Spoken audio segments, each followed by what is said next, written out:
Good morning, good afternoon, good evening. I hope I've reached you in a positive moment. If this is your first time joining the channel, this channel is about all things business, more specifically, my experience with small business and whatever I can do to help you start, run, and grow your small business. And thank you for joining me if you're coming back. Now, I wanted to quickly critique myself and share a story, a more personal. I know I'm throwing up terms and talking technical and sometimes, just I wanted to give you something personal about me. So, and critique myself. So, there was an instance in my early teens and into my middle 20s where you could not tell me anything. You could not criticize me. You couldn't tell me anything, constructive or not. I was going to do whatever I wanted to do, say whatever I wanted to say, be however I wanted to be, whether toxic, however it was. I wasn't working in sanity. So, an older person pull me to the side and tell me, hey, that your outfit is really inappropriate or whatever. And now I never cussed older people out. I would listen to them and walk off or whatever. But in my mind, I'm thinking, you just mad because you don't have no shape. Now, true enough, they're trying to help me. They've even pulled me to the side. They've not broadcasted it. They've told me how beautiful I was. That whole psychology thing where you lift the person up and tell them how great they are, and then you'll give the criticism in the middle, and then you lift them up again in the end. So you kind of play a mind game on them. You can check out the 48 Laws of Power. If you read that book, listen to an audiobook, it's great because it does help you understand people. It helps you. For some people, it teaches you how to manipulate people. That's only if you already had that ingrained in you. That's just my opinion. So back to the story. Now, I would cuss like a sailor, and just do and be and whatever I wanted to do. It took for me to sit back one day and be disgusted with my own self. Now, all of these people giving me corrective criticism, loving on me and telling me all these wonderful things, telling me about my potential, and me even knowing my potential. I'm knowing my potential, right? I know that I can do anything I put my mind to. I know that I'm fairly intelligent. I have the drive and the tenacity to learn, and going forward, I knew that I had potential for real. And I was a little cocky and arrogant in that fact of, knowing that I had this potential. So it didn't matter. That's why I'm telling you, sometimes in your mind, you think, oh, I'm just going to come and bring this to this person or say this to this person, and maybe they'll change. It's just like a drug addict. Until they decide that they want to stop using drugs, you can take them to all the rehabs and interventions you want to do. You can do whatever. They get out 30 days later and they right on the street doing it again. It takes for the person to come to the realization that they want to change. So if you're dealing with someone, or if you're that person, and you can't find, like, in your mind, you think you're doing it right. But look at your fruit, right? What have you produced? If you're not satisfied with what you've produced in life, then maybe you need to sit back and analyze. Maybe your way is not working, and it's time to try something new, different. It's time to actually listen to these people that's telling you these things. Now, this is how you know if a person is loving on you, or if they're just being condescending, hateful, evil, trying to tear you down. So say, for instance, people think young and old folks be stuck in their ways and don't want to change too. So it's not just young folks. And a lot of times people think because they're older and because they've been on this planet longer, that their way really works or whatever. Right? What they're saying is really the truth because of how old they are. No, You can still be wrong on something. You just been wrong decades longer than everyone else. So here is how you can tell. I had a former friend. We're not friends anymore, but I don't wish her any ill will. I hope everything she touched turns to gold, and I hope that her family is, healthy, safe, wonderful, everything happening wonderful in her life. And even if she came back into my life and apologized or came back a different person than what she is now, I'd probably accept her. But this is what she told me. Now we're going on about, well, we haven't been friends for a while, but we were friends pretty much my whole life.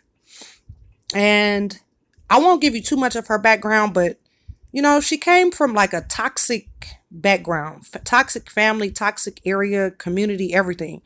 And she couldn't see anything good. She always had negative things to say. And then on top of that, she was kind of hateful and evil. And I would sit there and kiki with her. A girl walks by, oh my gosh, she ugly. Talk about folks like a dog, this, that, and she came to me one day and she said, I think that I'm all that, and all I do is talk about business. Now, my turning point for my whole life had just happened. That point where I was sick of myself and I began working on myself, that point had just happened. So now I'm in the crossroads trying to change and trying to break bad habits and negative personality traits. So, everything happens for a reason. I'm actually glad she said this because she was one of those things that I had to leave in the past. So she said that, and it took me a while. I had to analyze what she said. I was like, wow, am I sitting up here playing like I'm all that? Do I offend people? But what I found was she was mad that I was happy. She couldn't understand. And I came from some of the toxic stuff that she had, but then I also, had some great things put in my life to kind of change the direction of my life. Great people came into my life and they changed the direction of my life. So I didn't fully grow up with all the toxic stuff, but I had my fair share.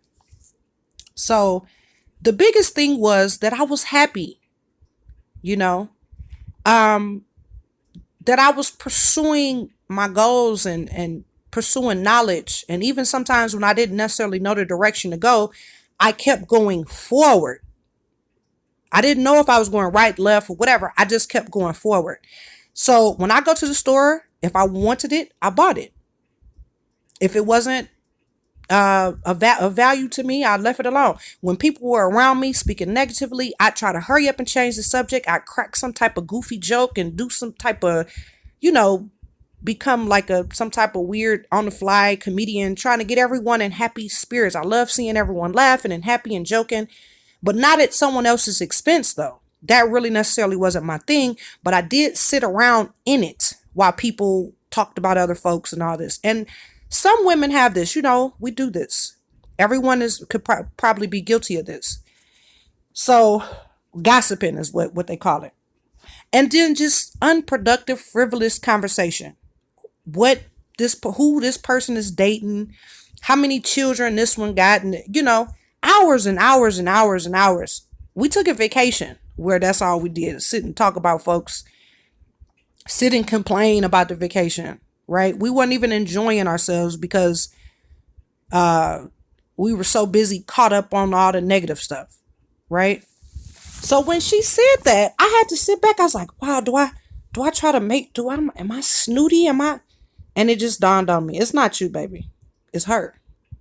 So what I did going forward when she calls, oh, we're all going to be meeting up here. Are you coming? A few lies later. No, I'm going to sleep. No, I'm studying. No, I'm busy. No, I'm not available. Then the call stopped. I stopped getting invited to this stuff. And so that whole clique is gone out of my life. Now I'm available to meet new people with a more positive outlook. Now everyone has a moment of their lower self. And now I sit back and I think, well, maybe I wasn't letting them vent. They needed some time to vent about these things, about certain things that were going on in their life. And instead of me taking them seriously, I hurry up and change the subject. But I just don't like to sit and dwell on certain topics without coming to a solution. If there's no solution, I don't even want to I don't want to give it too much time. I don't like the I feel and I feel my feelings, you know. Your feelings do not pay bills, and your feelings don't feed your children. Your feelings don't put a roof over your head. Now, this is just me. I do understand now. I've gotten a better grip on that, but and I can sit and listen a little bit better. Back then I really wasn't that good at that. And still may not be the best. But I just want, if this is you, if you saw yourself in this example, or you're the negative person, you're the friend that I was talking about, and you're wondering why people are distancing themselves from you. Again, you may say, well, they just some haters, until you sit back and you accept accountability, like, wow, this my personality is flawed here at this point.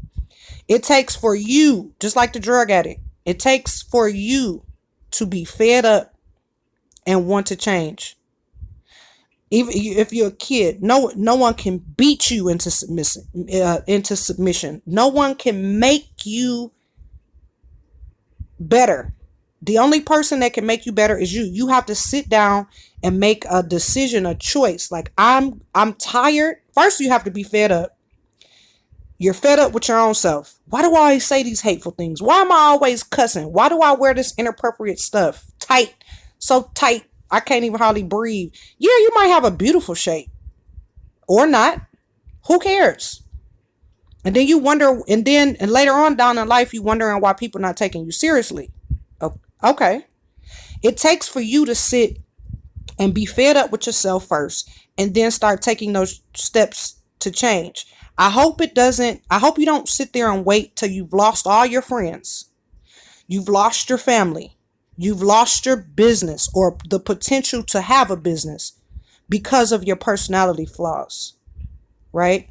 So if someone is around you and they're critiquing you in private, and they're telling you how beautiful and wonderful and intelligent you are, but in this instant, you're not exhibiting that, listen to these people. They're not coming from a hateful place. But if a person sits there and tells you in your happy moment that you're too happy, you laugh too much, you da-da-da, and you're dressing appropriately, but they tell you that this is ugly or that is ugly. I know a few years back, a young lady asked me, why do you, and exactly the way I'm saying it is how she said it. Why do you always wear business suits? Because I'm a businesswoman. That's why. I don't know when I'm going to meet my next investor or my next client or have my next opportunity. So I always want to be prepared. That's why I wear this.